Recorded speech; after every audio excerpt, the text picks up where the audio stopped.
Hi again. Today, I want to talk about something that I think sits at the intersection of identity, mobility, and belongingness or belonging. I left Pakistan 12 years ago. Many people leave home. I never went back. So I've remained in a life of self exile, and for political, intellectual, philosophical reasons, I never went back.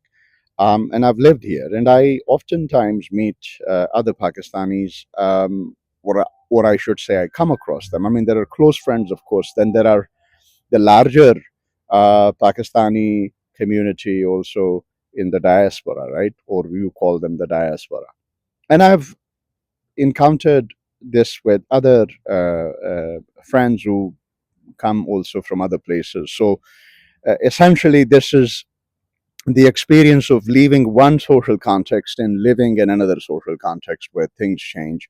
And you would think that this changed context, this, the new place, because of its newness and because you don't have network and because you don't have, I mean, you develop over time, but you would think that this estrangement and that this newness would bring these members of the migratory group, the group which has migrated, uh, closer together because they understand each other's pain, they understand each other's predicament, they understand each other's difficulties, and a lot of times that does happen. Group members become a lot more closer in these new contexts. But what is not being talked about is that there is also this estrangement. There is also this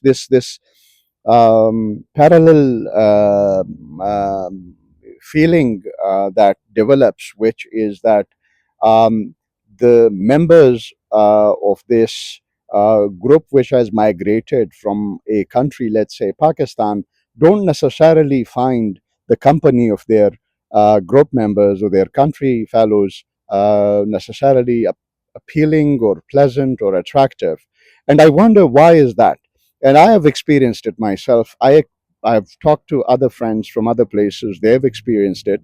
I have an idea, and my idea is that, of course, when you leave home and the context changes so much, I mean, so much changes, right, in terms of identity and belonging. Um, and in this new context, you try to become, I mean, you try at least to matter or to become relevant or to be at least in the present. What happens is when we meet the members of our groups from the country that we left, I think that there is a strange phenomenon that takes place, this, um, which is, I think, because that these members of, I mean, not all of them, but for the most part, they take you back to where you came from, right? It's very hard to get over this idea of leaving a place, and that puts you in this predicament, which is extremely difficult at times. When you meet the people from your community and so on, um, they try to bring you back, take you back to the past, right? So there is that, that happens.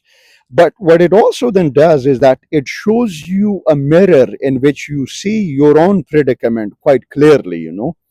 When I am with people from here, I think I feel more in the present.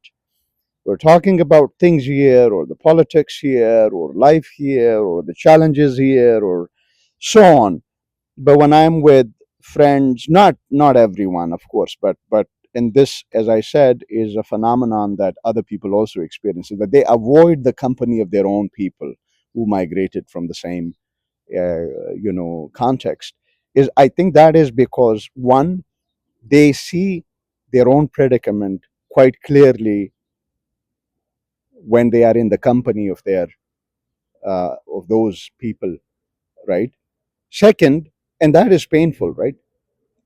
Second, um, I think a lot of times, if you're someone like me, who, I mean, I am not very fond of being restricted, and restrained or reduced by tradition and religion and culture for the wrong reasons and the wrong motivations, I also feel potentially disempowered. So, I mean, there is very little you can do in such companies. So you avoid at times, right?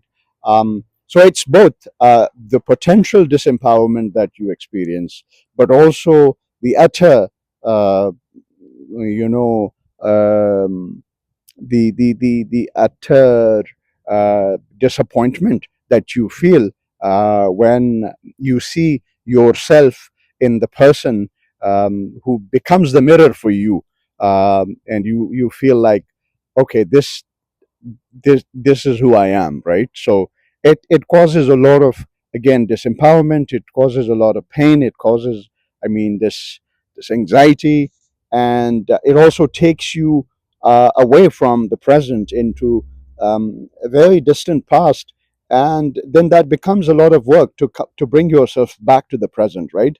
So identity, mobility, and belonging is as I just explained. I know this is much more complicated than these 6 minutes, the 6 minutes description of it.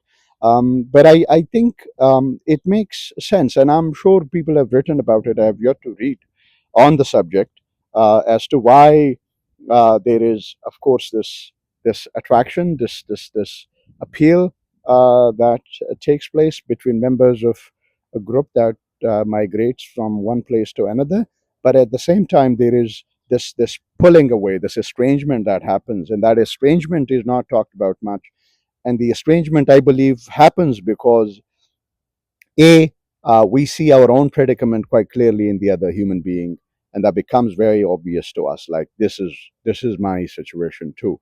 And you don't want to necessarily be it's not just based on fear, but it really, I think, is something that like I keep working on being in the present, being here. And I mean, the mind is very tricky. It wanders and it goes to places where you don't want it to go, but that's a different that there is that.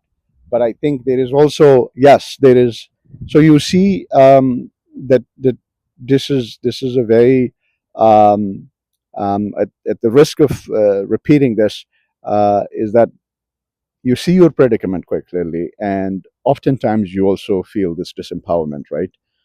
And that both of them are not helpful for your peace and for your harmony, and I think that probably is the reason why. If I don't know if you feel that way, but I do, so oftentimes.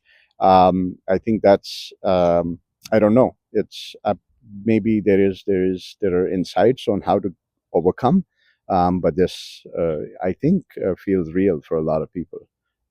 Yeah, I'll leave it at that, and hope to see you again with another thought. Bye.